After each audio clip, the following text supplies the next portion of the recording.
Sir जैसे कि जो सुमित बनते जी हैं वो धरने पे बैठे हैं, वो अपने बोध विहार को ब्राह्मण मुक्त बोध विहार बनाना चाहते हैं। उनकी सर क्या मंशा और क्या डिमांड है वो?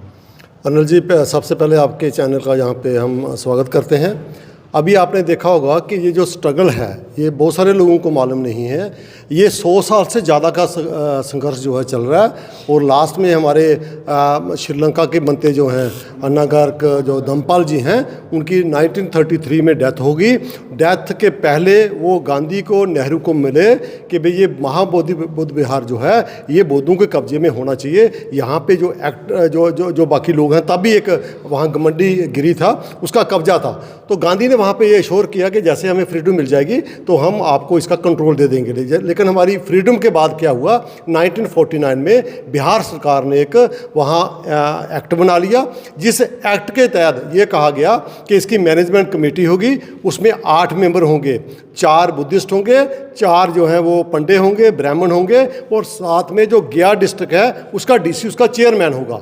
तो आज से 1951 से लेके आज तक सारे डीसी जो हैं वो ब्राह्मण रहे हैं। तो वो उनकी मैनेजमेंट कमेटी में 5 अपर कास्ट के लोग हो जाते हैं और 4 बुद्धिस्ट रहते हैं। तो जो भी वहाँ जो इंटरफेरेंस होती है, जैसे वहाँ एक्ट में ही लिखा हुआ है कि बुद्ध के जो उपासक हैं, जहाँ वो जो बनते हैं वो बुद्ध के मुताबिक उनकी पद्धति के मुताबिक पूजा पाठ करेंगे। ब्राह्मण जो हैं वो अपनी रीति के मुताबिक करेंगे। तो ब्राह्मण वहाँ जो पंडे हैं या जो मेंबर हैं वहाँ वो पिंडदान भी करवाते हैं, वहाँ पे वो जो है वहाँ पूजा पाठ भी करते हैं। तो उससे क्या हो गया कि पहले लोगों को जानकारी नहीं थी। जैसे जैसे लोगों को बाबा साहब की वजह से लोगों को ये पता चला कि भाई वो महाबोधि जो बिहार है वहाँ की मैनेजमेंट कमेटी गलत है, और उस गलती का कारण क्या है, जो 1949 का एक्ट है।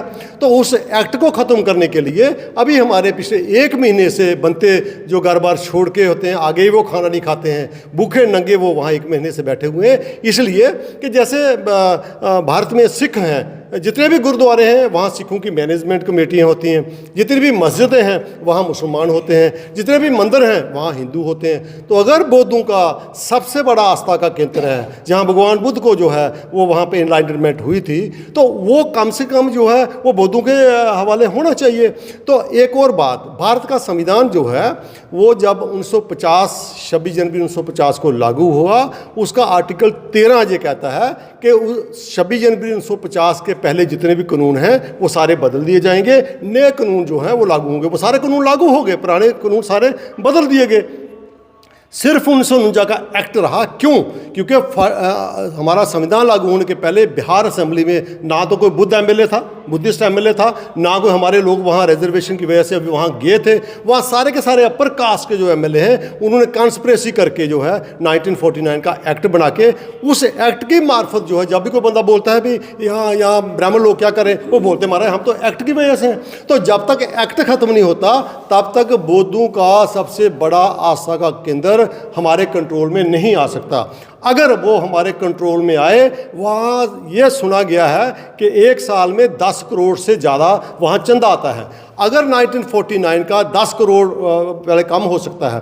अगर इतना रुपया बौद्धों के पास होता, आज हमारे भिक्षु जो हैं उनको खाना नहीं मिलता है, उनको कपड़े नहीं मिलते हैं, वो फॉरेन से आते हैं। आज हमारे पास यूनिवर्सिटियाँ होती, हमारे बच्चे वहाँ फ्री पढ़े होते, हमारे पास स्कूल होते, हमारे पास बुद्ध विहार होते, तो हमें जो है इससे काफ़ी अपना संस्कृति बढ़ाने में फ़ायदा होता और भारत को भी फ़ायदा होता। आज लाखों डॉलर जो हैं बाहर से आ रहे हैं, और जैसे लोग मक्का में जाते हैं तो वो गर्व से जाते हैं कि हाँ वहाँ सऊदी अरब हमारा धार्मिक स्थान है। इसलिए बाहर के लोग इस बुद्ध विहार को मक्का समझते हैं। तो भारत की शान बार बड़ी है अगर, तो इस बुद्ध विहार की वजह से बड़ी है। वो वही बुद्ध विहार में जो है वहाँ पखंडवाद चलाया जा रहा है, वहाँ उन देवी देवताओं को रखा जा रहा है जिसको बुद्ध ने जो है इनकार किया था कि ऐसा कुछ है नहीं। तो हम चाहते हैं कि जो धरना वहाँ पर लगा हुआ है उसकी सपोर्ट में जहाँ खड़े हैं, हम फाइनेंशियली भी सपोर्ट उनको करेंगे, वैसे भी हम प्रचार प्रसार करेंगे कि जल्दी से जल्दी ये जो एक्ट है इसको चेंज होनी चाहिए। अगर एक्ट बनाना ही है तो वो सारे के सारी मैनेजमेंट कमेटी जो है वो बौद्धों को मिलनी चाहिए, वो उसकी डेवलपमेंट करें अपने हिसाब से। इसकी ये मांग है।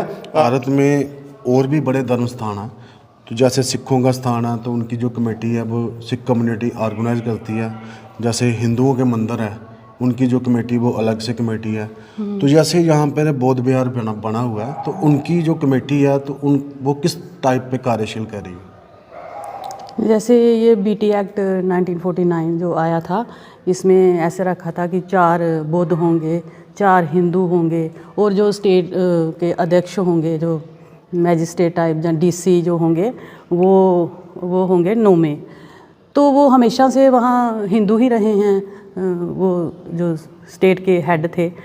तो इस तरह फिर 5 और 4 की वो हो जाती है रेशो। तो ये तो हुआ ना, फिर उन्हीं का हुआ ना, देखा जाए तो ज़्यादा अधिकार, कब्जा। तो ऐसा नहीं होना चाहिए। हम इसी की सपोर्ट में हैं, जो आंदोलन चल रहा है, भिक्षु लोग बैठे हैं, उपासक लोग बैठे हैं, बस उन्हीं की सपोर्ट में हम यहाँ ये अशोका बुद्ध विहार जो है, यहाँ हम उनकी सपोर्ट में खड़े हैं और धरने पे हैं। सर, प्रयागराज महाकुंभ में जो मेला लगा था, तो सुनने में आया कि वहाँ पर बौद्ध भिक्षु स्नान करने गए थे। इसमें कितनी सच्चाई है कि ऐसा हो सकता नहीं हो सकता? आनल जी, सबसे पहले मैं तो आपके चैनल का धन्यवाद करूंगा कि आप यहाँ पर आए और हमारी बात सुन रहे हैं। आपका जो सवाल है उसको जवाब देने से पहले मैं थोड़ी बात रखना चाहूँगा महाबोधि टेम्पल के सिलसिले में। ये जो बीटी एक्ट है 1949 का, इसको बिहार गवर्नमेंट ने 1949 में लागू किया, जबकि हमारा संविधान जो है वो 1950 को लागू हुआ। तो संविधान के लागू होने के बाद संविधान सर्वप्रिय है।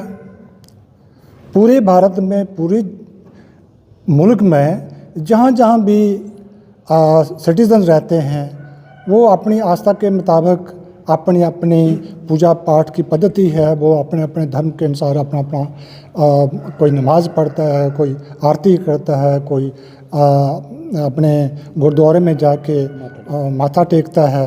तो वैसे ही जो बुद्धिस्ट लोग हैं वो बुद्ध विहारों में जाके अपने बुद्ध वंदना करते हैं और बुद्ध का जो देशना है उस पर बात करते हैं। लेकिन ये एक्ट के लागू होने के बाद हमारा संविधान जो है उसको बाईपास कर दिया गया, उसको इग्नोर कर दिया गया। ये तो संविधान की वायलेशन है।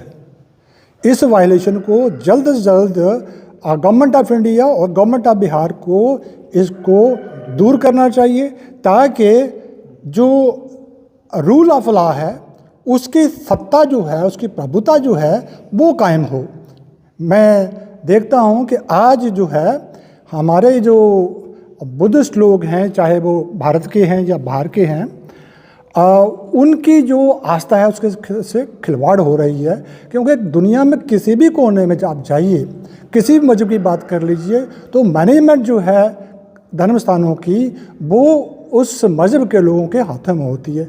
पर ये बड़ी अजीब बात है, भारत में जितने भी धर्म स्थान हैं उनकी मैनेजमेंट उनके मानने वाले जो धर्म के लोग हैं उनके हाथों में। पर ये अजीब बात है कि यहाँ पर जो बुद्धों का सबसे पवित्र स्थान है बोध गया, उसकी मैनेजमेंट जो है वो हिंदुओं के हाथ में है, ब्राह्मणों के हाथ में है, पुजारियों के हाथ में है, ना कि भिक्षुओं के हाथ में। और भिक्षुओं के हाथ में जब वो मैनेजमेंट आएगी तो उस स्थान की डेवलपमेंट होगी और दुनिया के जो मानने वाले बुद्ध को मानने वाले हैं उनकी संख्या और बढ़ेगी और इसमें मुल्क की तरक्की होगी, मुल्क की इकानमी बढ़ेगी और मुल्क का रोशन नाम होगी, शान भी बढ़ेगी। अब रही बात आपकी, जो आपने सवाल किया कि प्रयागराज में बुद्धिस्ट लोग गए थे, तो मैं आपको बता दूं कि ऐतिहासिक सच्चाई ये है कि जब भगवान बुद्ध ने अपना धम्म देशना दी थी तब भी उस धम्म में भी इन्फिल्ट्रेशन हुई थी और कुछ लोग जो हैं भिक्षु की वेश में वो पंडितों की एंट्री वहाँ हुई थी, इसलिए भगवान बुद्ध का जो धम्म था वो भी कमज़ोर हुआ।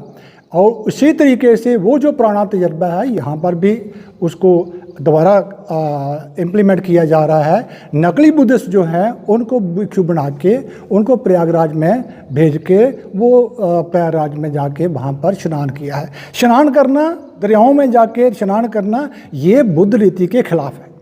बुद्ध रीति कभी भी ये नहीं मानती कि आग अगर किसी दरिया में नहा लेंगे, किसी नदी में नहा लेंगे, कुएं में नहा लेंगे, चश्मे नहा लेंगे और आपकी जो गंदगी शरीर की है वो दूर हो जाएगी। मन की गंदगी दूर तब होगी जब आप 5 शील पर चलेंगे और अपने मन को साफ करेंगे, और मन की गंदगी जो है पानी से साफ नहीं होगी, ये भगवान बुद्ध के बताए हुए रास्ते पर चलने से ठीक होगी।